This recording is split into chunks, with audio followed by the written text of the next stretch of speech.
देश का 2024-25 का बजट वित्त मंत्री ने पेश किया और चुनावी वर्ष देखते हुए हरियाणा को निराशा हाथ लगी। जहां रोड प्रोजेक्ट्स जो डीपीआर और cabinet sub committee on infrastructure द्वारा अप्रूव्ड थे, उनको भी यूनियन बजट के अंदर इस बार जगह नहीं मिली। और केंद्र की सरकार बचाने और चलाने के लिए इस बार का यूनियन बजट केवल मात्र बिहार और आंध्र तक सीमित करने का काम केंद्र सरकार ने किया। हैरानी की बात है कि 3,500 करोड़ के हिसार रेवाड़ी हाईवे को तो जगह नहीं मिली, मगर 36,000 करोड़ का रोड इंफ्रास्ट्रक्चर डेवलपमेंट बिहार के लिए वित्त मंत्री ने स्पेशल अनाउंस किया। और उसके अंदर इंटरेस्टिंग फैक्ट ये है कि उस बिहार के अंदर जिसमें 10 दिनों में 11 पुल गिरे। वहीं प्रदेश के अंदर जो रेलवे बजट की बात, मैं माननीय रेल मंत्री का भी बाद में उल्लेख है, उसमें कहा कि हरियाणा के लिए हमने स्पेशल पैकेज दिया। 1200 करोड़ रुपए की जो फारूक नगर से झज्जर एक्सटेंशन थी, जिसकी टीआईपी भी 2.9 है और 1.2 टीआईपी पे नया रेल प्रोजेक्ट केंद्र सरकार मंजूर कर देती है, उसको भी इस बजट में कहीं जगह देने का काम नहीं किया। वहीं जो हमने प्रपोजल 2 बार सर्वे के बाद फाइनल करवाया था, जिसमें कैथल और बहादुरगढ़ रेल लाइन जो 9 किलोमीटर और 6 किलोमीटर की थी, उसको एलिवेटेड करके स्टेशंस को रीलोकेट करने का था, जिसमें रेलवे को मुनाफा होता, उसको भी केंद्र सरकार ने इस बार बजट में कहीं जगह देने का काम नहीं किया। माननीय प्रधानमंत्री बारी बारी कहते हैं कि किसान को हम सशक्त बनाएंगे, आय दुगनी करेंगे। हैरानी की चीज है कि 2022 में कृषि सम्मान निधि में 11.39 करोड़ रुपया बांटा गया था और इस बार उसी केंद्र बजट में 9 करोड़ और 26 करोड़ रुपया केवल मात्र रखा गया। ये साफ दिखता है कि किसान निधि के अंदर जो 6,000 रुपये पर मंथ पर ईयर हर किसान को देते हैं, उसमें किसानों के अंदर भी इनने नंबर्स में कटौती करने का काम किया है। वहीं ये लाभार्थियों है, करोड़ की नहीं है, लाभार्थी है। पहले 11 करोड़ और 39 लाख लाभार्थी थे और अब 9 करोड़ और 26 लाख लाभार्थी। वहीं जो खाद्य सब्सिडी थी, पिछले वर्ष 2 करोड़ 12 लाख 2 लाख करोड़ पिछले वर्ष थी और उससे 12 लाख करोड़ इस बार कम करी। इसका मतलब फर्टिलाइजर और जो अलाइड एग्रीकल्चर सपोर्ट केंद्र देती है, उसमें भी कटौती करी गई।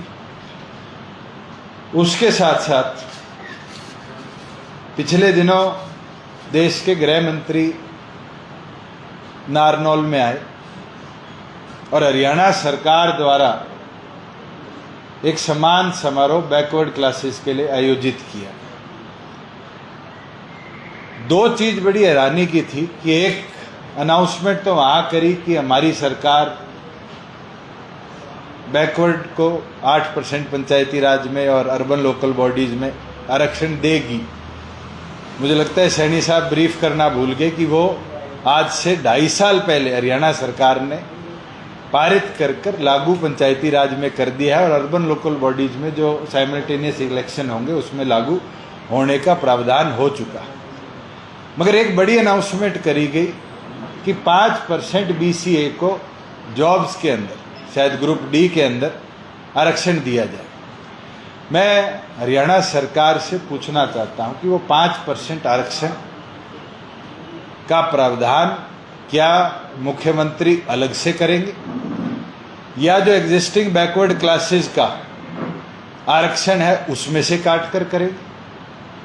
क्योंकि आज भी हरियाणा जो 49.9% से ज़्यादा संवैधानिक तौर पर हम आरक्षण नहीं कर सकते, उस आंकड़े को छू चुका है। तो 5% का नया प्रावधान करना BCA के लिए ये साफ दिखाता है कि किसी ना किसी के आरक्षण में या तो कटौती होगी या फिर क्या केंद्र सरकार से कॉन्स्टिट्यूशनल अमेंडमेंट अंडर शायद रूल 9 के तहत जो तमिलनाडु को मिला हुआ है 50% से ज़्यादा का, क्या केंद्र सरकार से प्रदेश सरकार वो अनुमति लेने का काम करेगी। वहीं एक दोगली नीति भारतीय जनता पार्टी की बैकवर्ड क्लासेस के साथ जो दिखी कि एक और पर तो बैकवर्ड क्लासेस के आरक्षण की इतनी बड़ी अनाउंसमेंट हरियाणा में कर गए और उसके मात्र 16 घंटे बाद भजनलाल शर्मा सरकार ने प्रमोशन में बैकवर्ड क्लासेस को जो आरक्षण मिलता था उसको बंद करने का काम किया। हरियाणा में देने की बात करी, राजस्थान के अंदर उसको छीनने का काम किया। ये चीज साफ है कि भारतीय जनता पार्टी आज के दिन बैकवर्ड क्लासेस के अंदर भी बंटवारा कर उसमें भी विभाजन करने का काम कर रही है। और उस सम्मान समारोह के बाद आप जैसे एक साथी ने मेरे को डाटा दी कि नायब सैनी जी जब से मुख्यमंत्री बने हैं और 6 जून को जब कोड ऑफ कंडक्ट को इलेक्शन कमीशन ने विड्रॉ किया, उसके बाद सम्मान समारोह में जुटे पड़े। मुझे हैरानी है कि रादर कि वो कोई फैसले ले और अपना सम्मान कराए, उन फैसलों पे सिर्फ अपना सम्मान लेने का काम कर रहे हैं जो फैसले शायद हमने 2-3 साल पहले करे, जिसके अंदर पहले श्रमिक जागरूकता सम्मान समारोह किया 19 जून को जींद के, और उसके अंदर जो पॉलिसीज लेबर वेलफेयर बोर्ड में 2020 और 21 में हमने लागू करी थी, जिसमें पेंशन 500 रुपये ज़्यादा थी, स्कूटी देने की बात थी, श्रमिकों को UPSC की तैयारी देने की बात थी, वही योजनाएं दोबारा गिनवाने का काम किया। उसके बाद 20 जून को हिसार एयरपोर्ट पे नारियल फोड़ के आए, जिस टर्मिनल का शायद मनोहर लाल जी 2 बार नारियल फोड़े।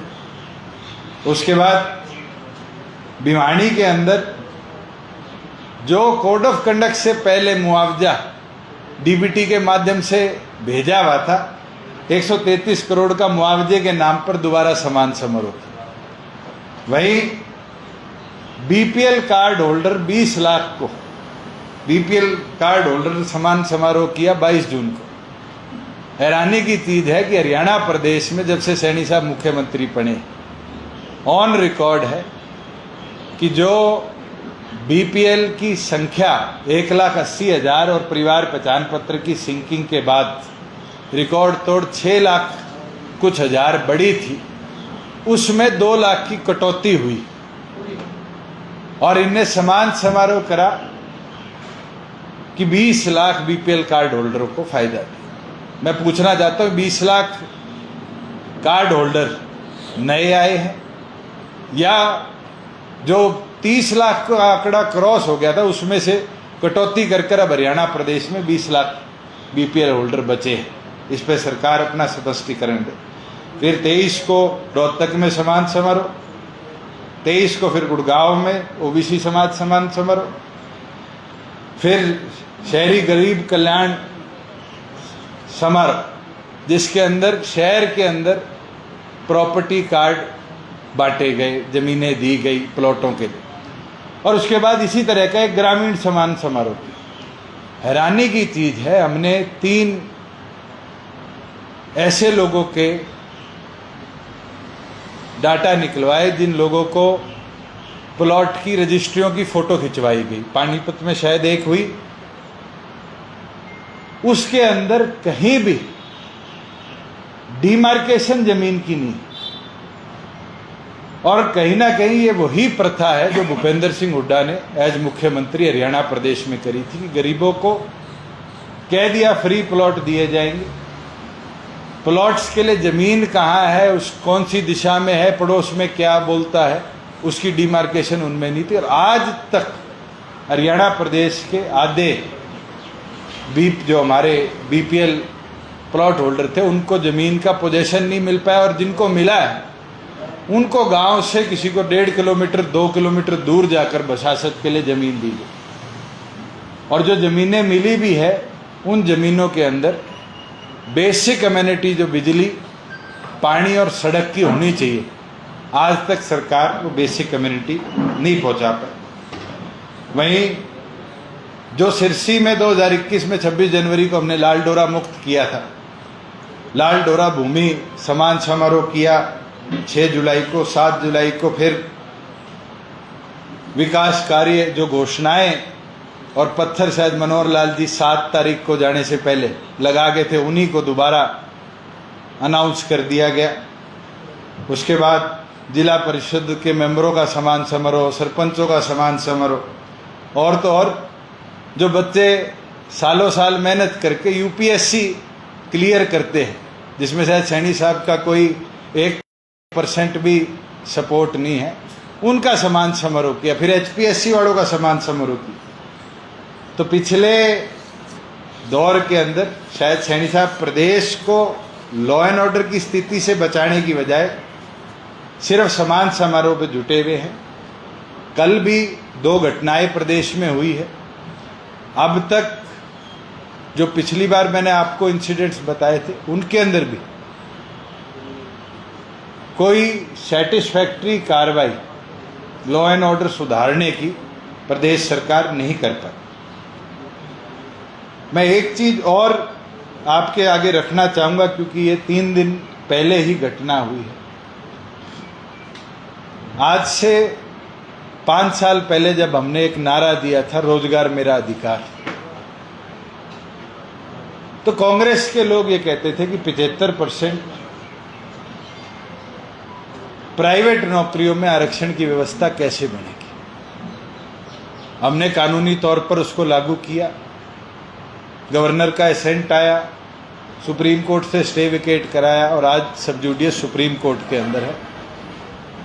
जो कांग्रेस इसका विरोध करती थी कि हरियाणा के छोरे छोरियों को हरियाणा में नौकरियां मिले, आज उसी कांग्रेस की कर्नाटका सरकार ने हमारा एक्ट रेप्लिकेट करके 100% आरक्षण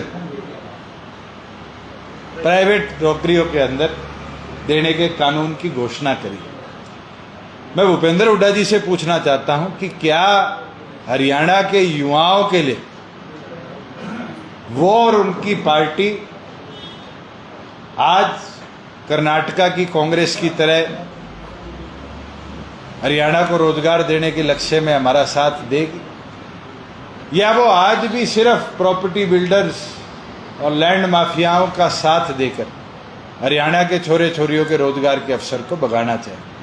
क्योंकि जिस तरह की हालत उनके शासन में 10 साल रही, मारुति हो, हीरो हो, होंडा हो, सारे बड़े उद्योगों ने प्रदेश से पलायन किया। पिछले 4 वर्षों में हरियाणा प्रदेश में 44,000 करोड़ का निवेश लाने में कामयाब रहे थे। और आज खुशी है कि मारुति अगले साल अपने ऑपरेशन शुरू कर रही है। एटीएल जो बैटरी मैन्युफैक्चरिंग का प्लांट मेवात में लगा रही है, वो इस साल के अंत में अपनी मैन्युफैक्चरिंग शुरू कर रही है। और फ्लिपकार्ट ने भी पैरेलली जो उनका वेयर हाउस मानेसर के पास बन रहा है, उससे पहले रेंटल बेसिस पे फ्लिपकार्ट का सोनीपत के अंदर फूड प्रोसेसिंग का एक प्लांट लगाकर ई कॉमर्स में कम से कम 1200 युवाओं को रोजगार दिया। क्या कांग्रेस की नीति हरियाणा में रोजगार पैदा करने की है, या आने वाले भविष्य में इसी तरह के लैंड माफिया के हाथ प्रॉपर्टी बिल्डिंग को आगे ले जाने की? और एक चीज जो इस बार के यूनियन बजट में घोषित किया है, शायद आप सब भी अवेयर है, कि इस बार कैपिटल गेन टैक्स को 6% करा, मगर उसके साथ साथ एक नई प्रथा देश में शुरू कर दी जो केवल मात्र बड़े बिल्डर्स को मुनाफा देने के लिए घोषित है। पहले अगर कोई गरीब आदमी 10 लाख रुपए का फ्लैट लेता था और 15 साल बाद उसको ओवर टाइम वैल्यूएशन के हिसाब से बेचता था तो उसको टैक्स नहीं लगता, बिल्डर को ही फर्स्ट टाइम सारा टैक्स देना पड़ता। आज उनको तो रियायत दे दी, मगर वहीं दूसरी ओर पर अगर गरीब आदमी आज 10 लाख की चीज को 10 साल बाद 50 लाख में बेचेगा तो उसको 50 लाख पे कैपिटल गेन टैक्स देना पड़ेगा। ये तो आम आदमी पर मोदी सरकार की एक बहुत बड़ी मार है, और इस मार से मुझे लगता है जो हरियाणा प्रदेश में लोगों की मूवमेंट थी, एक हरियाणा प्रदेश ऐसी जगह बन रही थी जहां लोग बड़ी संख्या में, बड़ी मात्रा में अपना आशियाना शिफ्ट कर रहे थे, चाहे वो पंचकुला हो, चाहे एनसीआर हो। आने वाले भविष्य में जो टीयर 2, टीयर 3 सिटीज़ हमारे शहरों के पास है, चाहे वो नोएडा का ग्रेटर नोएडा इलाका हो, गाजियाबाद हो, या पंचकुला का अल्टरनेट जीरकपुर मोहाली हो, हरियाणा प्रदेश जैसे विकसित प्रदेश को इसका बहुत ज़्यादा नुकसान होगा। मैं वित्त मंत्री को भी पत्र लिखूंगा और मैं चाहूँगा हरियाणा सरकार भी इसके ऊपर केंद्र सरकार को ये मांग रखे कि हमें इसके ऊपर रीथिंक करना चाहिए, क्योंकि इसमें सबसे बड़ी मार किसी को पड़ेगी तो जो आने वाले भविष्य में गरीब आदमी अपने बच्चों को कोई चीज़ दे के जाएगा, और जिस तरह के टैक्स की मार उस पर पड़ेगी, उससे सबसे ज़्यादा नुकसान किसान का और गरीब आदमी का।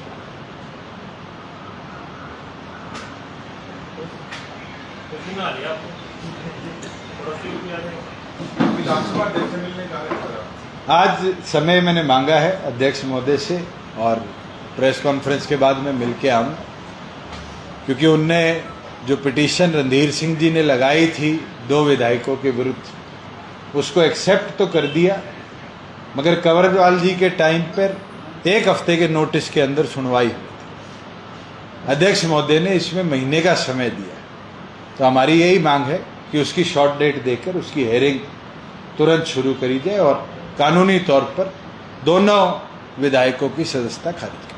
पार्टी के सेक्रेटरी की तरफ से लिखा गया है, विधायक दल के नेता को दलील।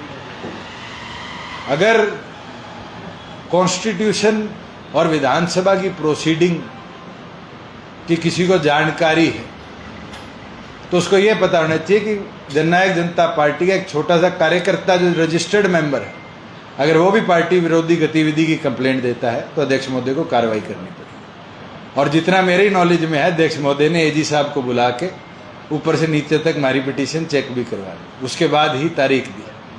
और मैं तो बत्रा जी को कहूँगा, 2 बार तो रिजेक्ट करवा चुके, अगर उनको भी सहायता चाहिए तो रणधीर सिंह जी मदद करने के लिए किरण चौधरी जी वाले केस में उनका सहयोग करते हैं। मैं तो इसलिए समय लेकर, अगर उनको जल्दबाजी करनी है तो मैं ओरली जाकर वेरीफाई कराऊं। इसमें आधार क्या दिया है सर आपने? दोनों विधायकों ने मंच साझे करे हैं। चुनाव के दौरान भारतीय जनता पार्टी के झंडे के नीचे वो प्रेजेंट रहे हैं, और पार्टी विरोधी दूसरी पार्टी को चुनाव में सहयोग देने के बयान दिए।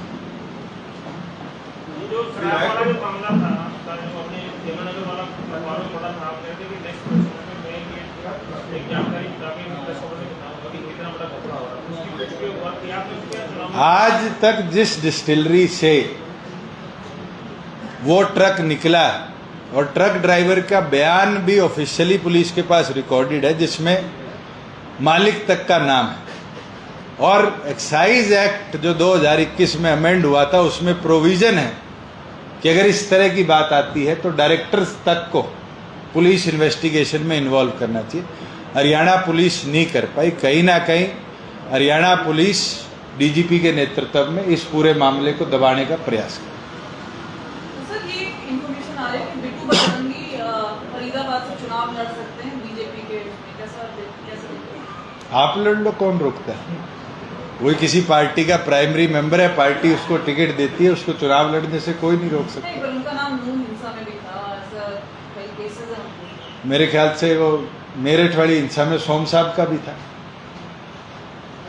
नाम तो पता नहीं किसके कितने मुकदमों में आते हैं। उससे आज के दिन मेरे ख्याल से हरियाणा विधानसभा में सबसे ज्यादा ईडी के मुकदमे तो भूपेंद्र हुड्डा पे लड़ रहे हैं। क्या कांग्रेस उनकी टिकट काटेगी? और एक नया पर्चा और हुआ है, शायद 800 करोड़ का है, 1000 करोड़ का लैंड डील का है, जिसमें रेलीगेयर तक इन्वॉल्व है। ये साफ दिखाता है कि जो बात हम कहते थे कि भूपेंद्र हुड्डा की सरकार में सबसे ज्यादा किसान की जमीन की लूट मचाएगी प्राइवेट बिल्डरों के साथ मिलकर। धीरे धीरे एक एक पन्ना जो डॉक्टर अजय सिंह चौटाला जी ने चार्जशीट बनाई थी उसका खुलता जा रहा है। और ये चीज अब सामने आने लगी कि इनका मोडस ऑपरेंडी क्या था और किस तरीके से उस समय के मुख्यमंत्री भूपेंद्र हुड्डा ने कंपनी से कंपनी में पैसा ट्रांसफर कराकर अपने यारों प्यारों के नाम शेयर करवाने का काम किया। अगर आप चाहते हो तो मैं आपको अलग से डाटा प्रोवाइड कर दूंगा, चाहे वो अलग से क्यों नहीं प्रेस कॉन्फ्रेंस नहीं, अभी मेरे पास है नहीं, वो अब इतनी मोटी चार्जशीट है, मैं आपको कॉपी दे दूँ। चलो आपको चाहिए तो एक बार आपके साथ दोबारा बैठ जाओ, उसमें यही बता दूंगा कि नंबरदार के नाम क्या है, बिट्टू के नाम क्या है, सिट्टू के नाम क्या है, किसके वाटिका के शेयर हैं, किसके रामप्रस्ता के शेयर है, कौन कौन डायरेक्टर रह गए। आपकी इच्छा पूरी कर लूँगा, हफ्ते बाद फिर बैठ जाएगी। आप यूं आते रहोगे मुझे भी खुशी होती रहेगी। सर, ये पंजाब अपोज कर रहा है जो 3 गैलेंट्री की बात की गई है, 3 पुलिस वालों को, आईपीएस ऑफिसर्स भी, जो किसानों के साथ किसानों को आगे नहीं बढ़ने दिया। मेरे संज्ञान में मामला नहीं है। दुष्यंत जी, कल फतेहाबाद में थे तो वो जो सरकार की उपलब्धियां बता रहे थे उसमें कांग्रेस के टाइम के अचीवमेंट्स बता के पब्लिक। अरे मैं अभी तो ये समान समारोह गिना के गया हूँ कि सैनी साहब अपने 4 महीने के एक करीबी वादा तो पूरा पब्लिक के आगे आकर बताए। आप तो कांग्रेस शासन की बता रहे हो, अब तक जितने समान समारोह है वो तो सारे आधे से ज्यादा तो मेरे महकमों के हैं और मेरे टाइम के हैं। और सैनी साहब का कंट्रोल गवर्नमेंट में इतना कमजोर है कि कल 12 घंटे डॉक्टरों के साथ बैठक करने के बाद हरियाणा की मेडिकल व्यवस्था को फेलियर की ओर ले जाने में वो कामयाब है। डॉक्टरों के साथ बेनतीजा बैठक और आज उनकी हड़ताल जाना हरियाणा प्रदेश के मेडिकल सिस्टम का फेलियर सामने आता है। और फेलियर नहीं, आज तक जो उनने आयुष्मान इम्पैनल्ड हॉस्पिटल के 300 करोड़ के ड्यूज भेजने की बात थी उसको भी वो फुलफिल नहीं कर पाए। 4 दिन के लिए उनका तो केवल मात्र एक कार्य रह गया कि सुबह चंडीगढ़ से हेलीकॉप्टर में कहीं जाते हैं, शाम को आते। आपने कहीं सुना है कि किसी डिपार्टमेंट का ओवरऑल रिव्यू उनने किया? एक होम डिपार्टमेंट का था और आप जैसा ही एक भाई बंधु बता रहा था कि उसके अंदर ये कहा गया कि क्राइम हो जाता है पुलिस से पहले तो लोग बता देते हैं, टीवी बता देते हैं। प्रदेश के मुख्यमंत्री की ये हाल कि आज उनके सीआईडी जैसे तंत्र इतने कमजोर हैं कि वो इंफॉर्मेशन भी उनको प्रॉपरली प्रोवाइड नहीं कर पाते। हमारे 22 के 22 जिलों की बैठक संपूर्ण हो चुकी, बड़े अच्छे तरीके से कार्यकर्ताओं की हमारे राष्ट्रीय अध्यक्ष ने बात भी सुनी और 30 तारीख तक का टारगेट राष्ट्रीय अध्यक्ष ने लिया है, जिसके अंदर संगठनिक ढांचा जिले और हल्के लेवल तक पूरा दोबारा हम अनाउंस करेंगे और 1 अगस्त से लेकर नॉन स्टॉप प्रदेश का भ्रमण कर विधानसभा के भरपूर तैयारियों के अंदर संगठन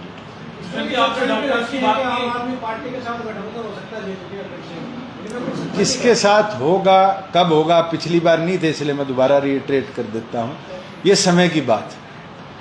आज के दिन हमारी परिस्थिति के अंदर संगठनिक ढांचा खड़ा करना प्राथमिकता है और संगठनिक ढांचे के साथ साथ आगे मैदान में विधानसभा की तैयारियों में जुटना है और तैयारियों में जुटकर फिर एग्रेसिवली पार्टी कैंपेन करना। अभी तक किसी भी पार्टी से किसी भी लेवल पर किसी भी पदाधिकारी की या व्यक्ति की संगठनिक कोई चर्चा नहीं। ये गठबंधन हरियाणा में हो चुका ऑलरेडी एनडीए का बीएसपी का, तो उसको किस रूप में देख रहे हैं आप? क्योंकि आपके गठबंधन मैं तो आम जनता से ये रिव्यू आ रहा है कि बीजेपी ने कराया है। अब कितनी सच्चाई है ये तो आप लोग जानते हो, और पहली बार नहीं हुआ, बराड़ साहब तो जानते हैं, शायद चौथी बार हो गया, तीसरी बार, और पिछली बार तो लोकसभा और विधानसभा के बीच में ही 2 बार हो गया था, एक बार उनके साथ एक बार हमारे साथ। कितना चले गए तो समय की बात है। बीजेपी क्यों कराएगी? मैं तो कह रहा हूँ जनता बोल रही है, मुझे क्या पता क्यों कराई। आपने डॉक्टर्स की बात की सर, एनएचएम की भी जो कर्मचारी है वो भी आज से 4 दिन की हड़ताल पर है। ये सारी मेडिकल व्यवस्था का फेलियर है कि मुख्यमंत्री हेल्थ डिपार्टमेंट पे ना तो डॉक्टर कमल गुप्ता जी और ना मुख्यमंत्री कंट्रोल ले पाए। मैं तो पीछे भी कह के हटाऊं, इससे तो विज साहब ठीक थे, हेल्थ और होम में सुधार तो था, कंट्रोल तो था। आज तो दोनों आउट ऑफ कंट्रोल हो चुके। जब तक एडमिनिस्ट्रेटर स्ट्रांग नहीं होगा तो इस तरह की कमियां आती रहेंगी। एडमिनिस्ट्रेटर मजबूत होगा तो इन चीजों पे प्रतिबंध लगते रहेंगे। एक सकते हुए विधायकों की आपने जो शिकायत की अपनी पार्टी के, उस पर रिएक्शन चाहूंगा।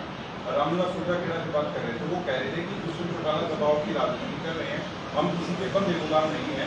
जब गठबंधन में थे, जब हम पार्टी का प्रचार करते थे, जो सरकार में काम किया उसका प्रचार करते थे, अब भी हम वही कर रहे हैं। ना तो कोई बंधुआ मजदूर राजनीति में आ सकता। अगर किसी को 50,000 रुपये महीने की जो तनख्वाह है उसकी इतनी लालसा है कि उसके लिए इस्तीफा नहीं दे सकता और दूसरी पार्टी में नहीं जा सकता, वो उसका जवाब है। हमने संवैधानिक तौर पर एंटी पार्टी एक्टिविटी करने के विरुद्ध में एक पिटीशन फाइल करी है और उसके ऊपर हम कार्रवाई करेंगे। 5 गारंटियां दी है हमारी पार्टी ने, उसको कैसे? अभी तो बातें, पंजाब के अंदर भी बहुत बड़ी बड़ी बातें करेगी, स्कूल का दिल्ली की तरह सुधार होगा, हेल्थ व्यवस्था सुधारी जाएगी। केवल मात्र महिलाओं को 1000 रुपये मोहाली के सराउंडिंग के एरियाज को छोड़ के या 2-4 बड़े शहरों को छोड़कर पंजाब की व्यवस्था नहीं सुधरी। और दिल्ली में भी जो पहले डेवलप्ड एरियाज थे उसका सुधारीकरण हुआ, कोई नया इंफ्रास्ट्रक्चर नहीं बना। और दिल्ली में तो आपने पहले देखा था, थोड़ी सी बारिश आई किस तरह की हालत बनी जब आतिशी जी भूख हड़ताल पर बैठी थी। जनता कितना उनको एक्सेप्ट करेगी, कितना उनको लेके चलेगी, ये तो समय की बात है। और पॉलिटिकल पार्टी तो वादा करेगी। भूपेंद्र हुड्डा कहते हैं कि बुढ़ापा पेंशन 6,000 कर देंगे। उनसे कोई आप में से पूछ लेना जब अगली बार चंडीगढ़ हो कि 10 साल मुख्यमंत्री आप प्रदेश के रहे, आपने कितनी बढ़ाई, और आज क्या ऐसा हो गया कि आपको बुढ़ापा पेंशन याद आ गई। जो गैस सिलेंडर की बात करती है कांग्रेस 500 में, 10 साल हरियाणा प्रदेश में रहे, 10 साल में कितने गैस सिलेंडर पर स्टेट सब्सिडी का प्रोविजन किया। केवल मात्र किसी तरह सरकार में आ जाए, इस तरह के लोभ लुभाने वादे कांग्रेस आज प्रदेश भर में करती आ रही है, और यही काम और पॉलिटिकल पार्टियों की करती है। पिछली बार आप चुनाव में किंग मेकर की भूमिका में थे, इस बार कितनी सीटें जीतने का लक्ष्य और आप कहां से चुनाव लड़ेंगे? अनुराग जी, मैं तो जहाँ से विधायक हूँ वहीं से लड़ूंगा। किसी के मन में संशय हो तो उसका दूर कर दो। और दूसरी चीज, पिछली बार हम कहते थे हमारी चाबी ताले के लग के ताला खोलेगी, इस बार ताला भी मारा होगा, चाबी भी मारी होगी। अभी तो 80-90 दिन का समय है, और 80-90 दिन में पिछली बार जो मेहनत करी थी उससे ज़्यादा मेहनत करके प्रदेश की व्यवस्था की लड़ाई में। प्रदेश सरकार ने गाँव के बाद अब शहरों की भी छुट्टियां बढ़ा दी है, शहर की सरकार की, कैसे देखते हैं? मैं तो पीछे भी कह के गया था कि यूटर्न सरकार है। सैनी साहब निरंतर यूटर्न पे यूटर्न ले रहे हैं।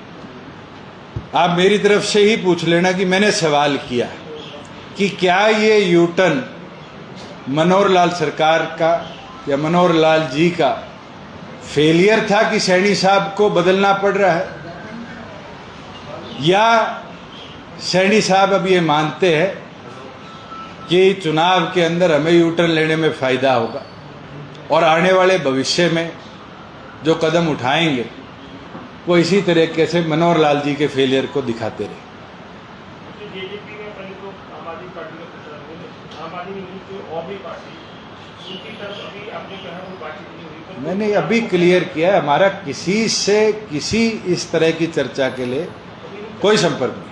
अभी हम चर्चा करते हैं, राजनीति की संभावनाएं बने रहती हैं, ऐसी कोई संभावना से तो आप इतना नहीं करने विशेष गठबंधन नहीं करेंगे। सुरेंद्र जी, मैं तो आपको राज्यसभा का ऑफर दे देता हूँ, मेरा साइन आज करा लो, आप लड़ लो, समीकरण बन जाएंगे। ये तो आप बांटते दिखते हैं, इसको कोई सरकार लेकर के राजी नहीं, क्योंकि सबको पता होगा एमएलए नहीं, जिस दिन एमएलए होते तो फिर कार्तिक शर्मा, उस दिन आपने कार्तिक शर्मा को बना दिया। मैं नॉमिनेशन तो मैं भरवाऊंगा, आप चिंता ना करो, आपको भरना है बताओ।